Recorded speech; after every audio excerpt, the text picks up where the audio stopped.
Well, hello everybody. I'm going to be adding another recipe to the Christmas Gifts from the Kitchen series. I just received an early Christmas gift.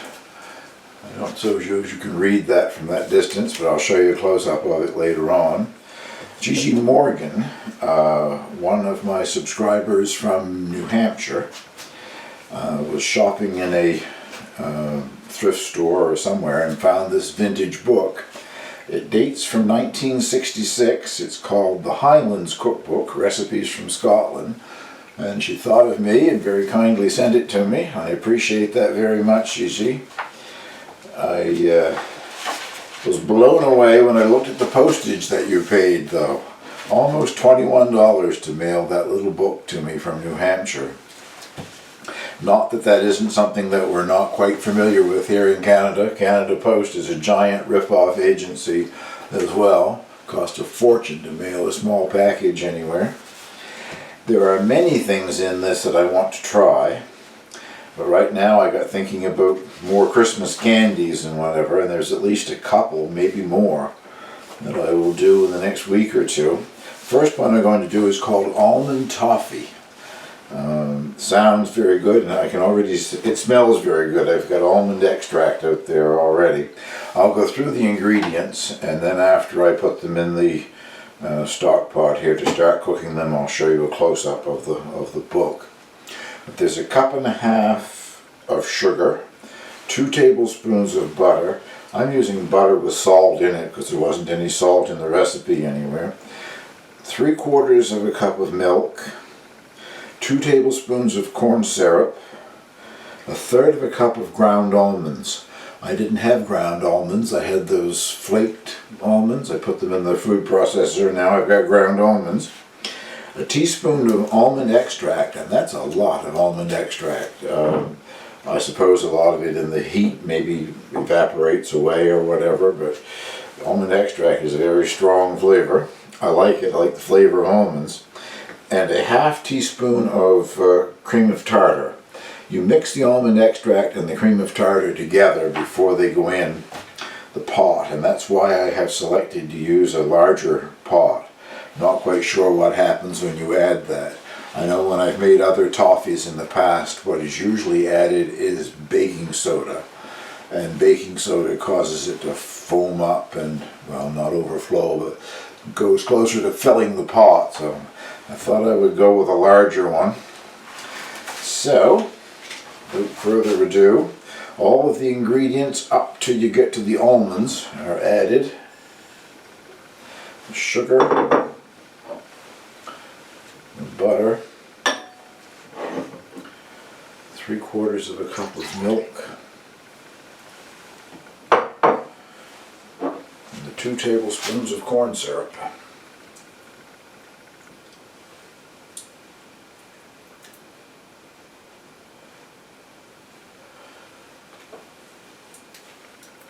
Get it all out of there if possible, I guess. It's always a problem with the sticky things like corn syrup and molasses, but I guess we got enough of it in there. And that gets brought to a boil, which will work better if I turn the heat on.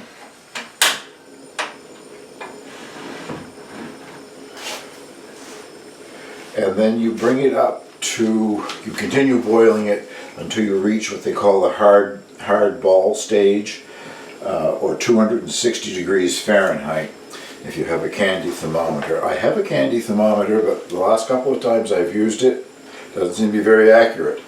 It doesn't appear to be broken or anything. The column of whatever the red stuff is still intact. It hasn't started to separate, but I'm going to use my instant read thermometer that I use when I'm making cheese. And as I said, you can do the hard ball thing if that's by putting a drop of it in cold ice water, and until you get a hard ball. But I always have more trouble with that than using a thermometer. You know you've reached the right stage when the temperature gets to 260 degrees Fahrenheit. Sorry, I don't know quite what that is in Celsius. The book dates from 1966, and that's before the United Kingdom went metric. At least I'm assuming it is, because there's nothing metric in the book. I know it's before Canada went metric.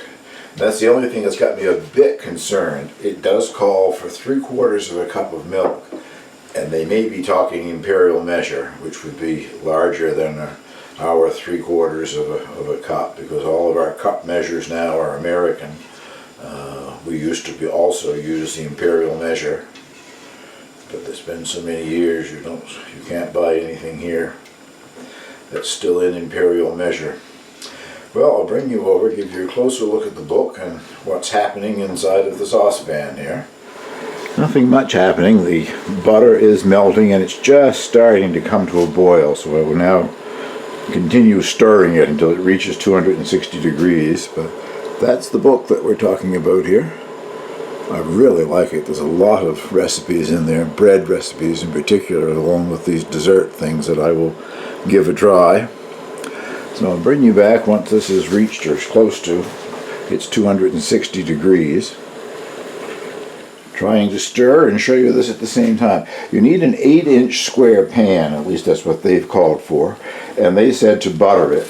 I went one step further. I sprayed it with a little bit of that oil spray so things don't stick, but then I've lined it with 2 strips of parchment paper 8 inches wide, so it makes a sling. One strip is going this way and the other strip is going this way, which makes it quite easy, hopefully, once it's solidified and cooled down, to lift it out. I just think it'd be much easier to cut it into pieces if you could get it completely out of the pan before you cut it. So we just reached 260 degrees, and that didn't take very long at all. In goes the almonds.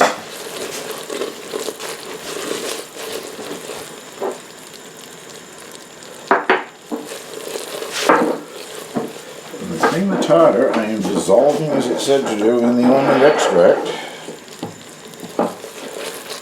In that goes.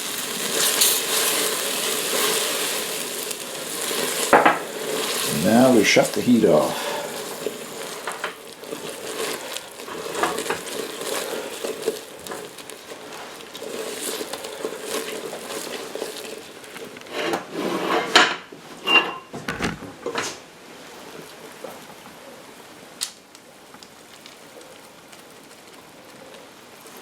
It certainly smells good. If I get it out of the pan without burning myself, it'd be good too.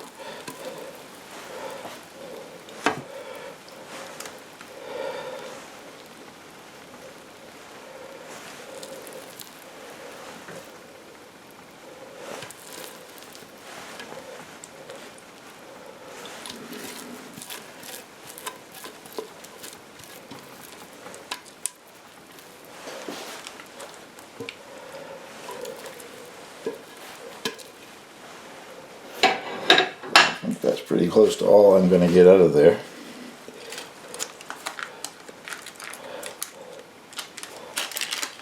Oops.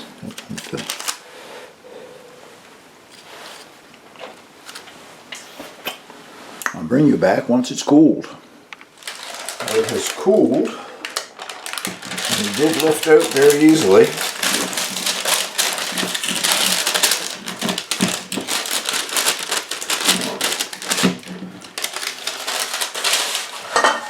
Now to see if it can be cut, or will it shatter? Uh-oh.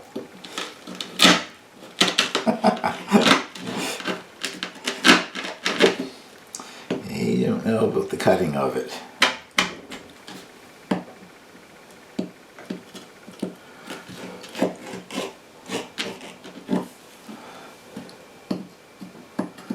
Maybe I should have done that when it was a little warmer.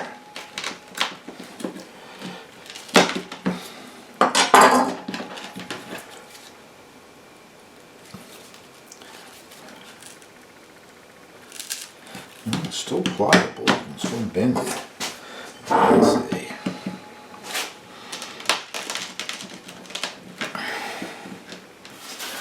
I put it back in the pan with the parchment paper under it and put it on. I have a gas range,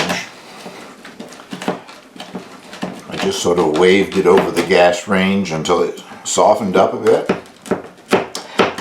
I think to cut this stuff, it should have been done while it was, well, not hot, but while it was still quite warm.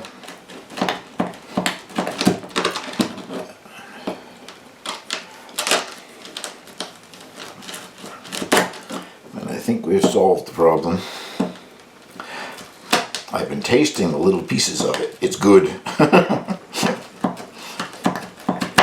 Whoops. That wasn't exactly according to plan, though, was it?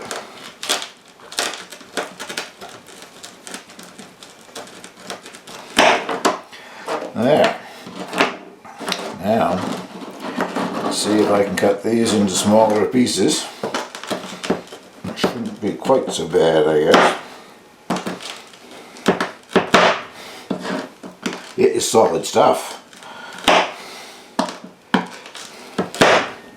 You don't want to listen to me banging away with it. I'll bring you back and show you the finished product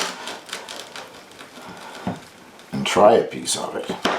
Well, there is the finished product, and I thought the teaspoon of almond extract might be too much, but it isn't really. It just has a nice almond flavor. It's very chewy, and as you can see when I was cutting it, very solid. I love the flavor. It would be wise, I think, to follow my suggestion of when you're putting it in the pan to cool. I don't know, let it cool until it's relatively solid but still can be bent before you take it out, and that would make it much easier to slice into pieces. But once I warmed it up again on the stove, it did slice somewhat easier. I think my Christmas gift has already gone in the mail, so I'm going to have to really suffer and eat this all by myself. It's really quite good. I like the nuts all through it, the ground almonds. It's very good flavor. Well, I hope you'll enjoy this and give it a try. And about now there should be a link coming up to the entire series of Christmas gifts from the kitchen. You may find something in there that you would like to make. The Swedish tea ring, German stollen, Pandoro, and panettone, along with several other candies, all of which are surprisingly easy once you actually get into them and try making them. Well, thank you very much for watching.